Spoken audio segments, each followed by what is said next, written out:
Well, I guess we don't need this interior anymore. The new one is much better.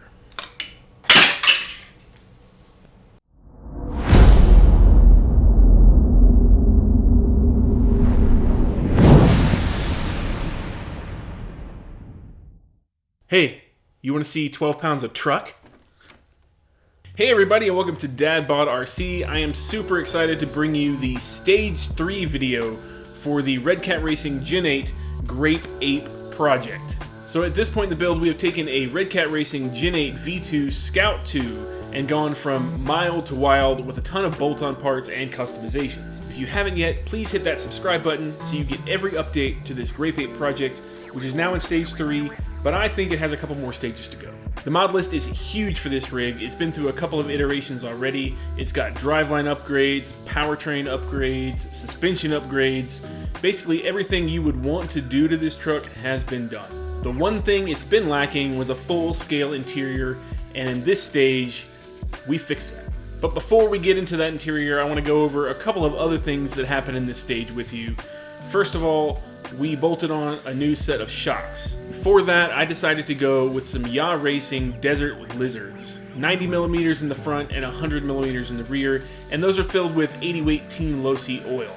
Now this is set in a droop setup where there's a heavyweight spring on the bottom that allows the truck to basically set all the way on the bottom of the suspension to give you the most low center of gravity possible, which this truck desperately needs because it is enormous. Since this rig is 12 pounds, I went with the heaviest possible droop springs and the heaviest possible suspension springs, just to try to give this thing as much as I could in those shocks. And last but not least, as far as the exterior is concerned, we got a custom license plate from RC Plate Shop that says Grape Ape right on it. I am super happy with the plate. It is an actual metal plate, and it gets to use the little bulb that is in the Club 5 Racing plate holder on the rear of this rig.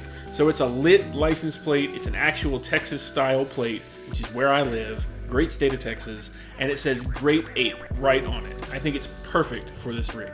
Now, moving on to what you came for, the interior. This interior took a lot of hard work, a lot of blood, sweat, and tears went into it, a lot of late nights, and a lot of gluing my fingers together, if I'm honest. The interior build started by scratch building a styrene tub, which I measured to spec to fit inside the Lexan body and meet up with the window sills on either side and the rear, and also leave room for a dashboard in the front and meet up with no gap. Now this tub is only about 3/4 deep, so it's not a full depth interior, but it is about as deep as I could get, still having an ESC under it and the radio box and a few other things that literally sit right under that interior. And after I got done hand building that styrene interior, it was time to fill it with all the cool things that make a scale interior awesome. Like seats and a dash and a steering wheel, all the fun stuff that a driver really needs to get down to business. And for that, I turned to RC Addict, who already had a pretty cool little interior set that I had printed previously when the Grape Ape was but a wee lad that had almost no mods done to it, and it was driven by a stormtrooper.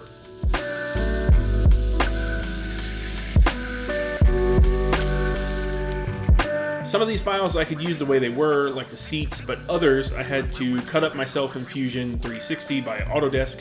One of those was the dash. I had to cut in half and then resize it to make it fit, and then I wound up actually drawing a whole new rear seat in Fusion 360 and printed it completely custom. And as far as that printing goes, I turned to my Anycubic Mono resin LCD printer for everything in this rig.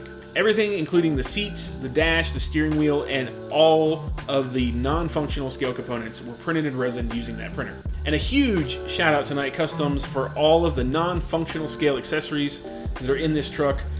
Basically everything except for the driver, the dog, and the weapons that is non-functional and not a seat came from Night Customs. It's all their STL files.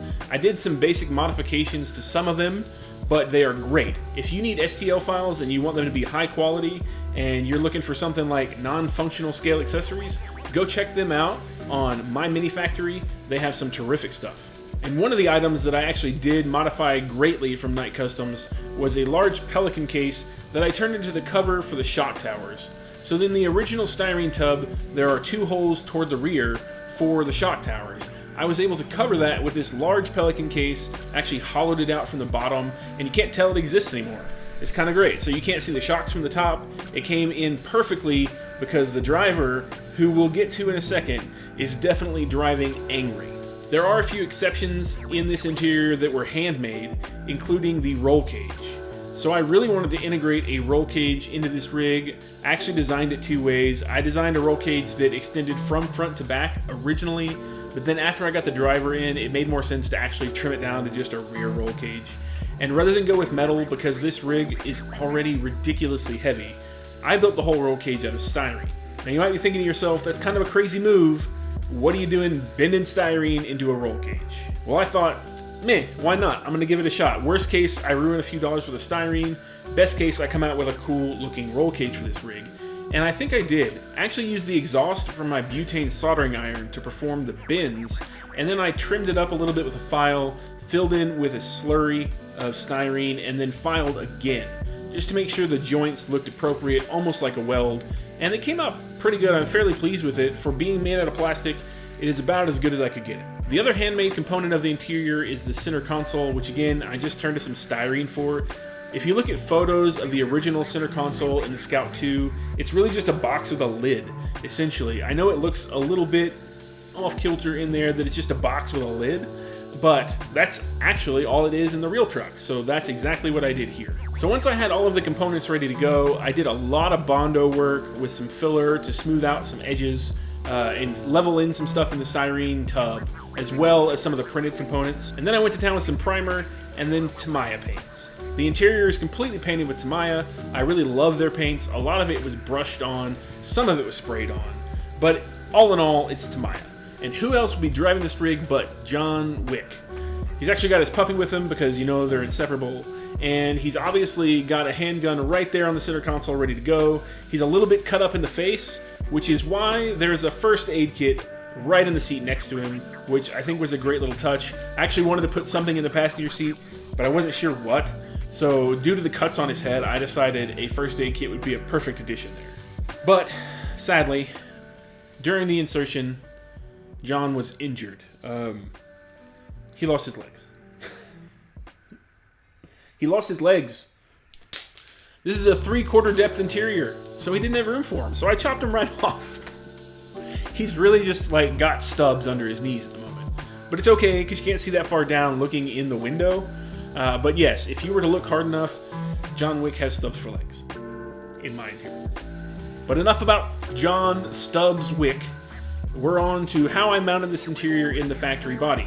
So the factory body is of course Lexan, which doesn't support having an interior attached to it anyway, and I was not about to just glue this interior onto the Lexan permanently and call it a day. That was never going to happen. So after a lot of careful thought, I decided to use the factory inner fender system to support the weight and structure of this interior. So what I wound up doing was actually taking the inner fenders out completely, which are screwed in via the fender flares to the body, so they're a permanent fixture on the body when they're screwed in, but normally between them are these two little supports. So I took these supports out entirely, and I replaced these supports with the interior. So the rear inner fenders are connected directly to the tub of the interior, and the front inner fenders couldn't connect directly to the tub because they're offset too much. So I actually made a custom wooden bit shaped like a U with some spacing in there to support the front of the interior tub and connect to those inner fenders, and actually the whole thing rides on the outer fenders of the chassis. Using those inner fenders as the mounting system was perfect because they sit great on the outer fenders and they support the immense weight of this interior. Also, since I was able to attach the interior to the body rather than permanently on the chassis, when you take the body off, the interior comes with it. It's very sturdy. You can get in there and clean it. And when you look up under the truck while you're driving it, you can't see anything but that interior pan. And it looks just like it would in a real vehicle, which is great for scale factor. So if you were thinking about adding an interior to your Gen 8, let me know in the comments what your plans are. I had a hard time coming up with how this was going to fit, what the fit and finish would look like, and where it was going to be supported. But I think I got a little creative in how that worked, and I think you can too, and I really want to know what kind of ideas you come up with. That's going to be it for this stage of the Gray Paint project. If you haven't yet, please hit the subscribe button so you don't miss any more updates to this project. I think, like I said, there are a couple more stages to go, so there's plenty more content that's going to come out to you. And if you want to see more of what's going on in the shop, check us out on Instagram. We're on TikTok now, and Patreon if you feel so inclined to get the real behind-the-scenes content. Well, that's all I have for now. I'm hoping we can get a Stage 3 running video in the next week or so. Definitely keep an eye out for that. But until next time, we will catch you later.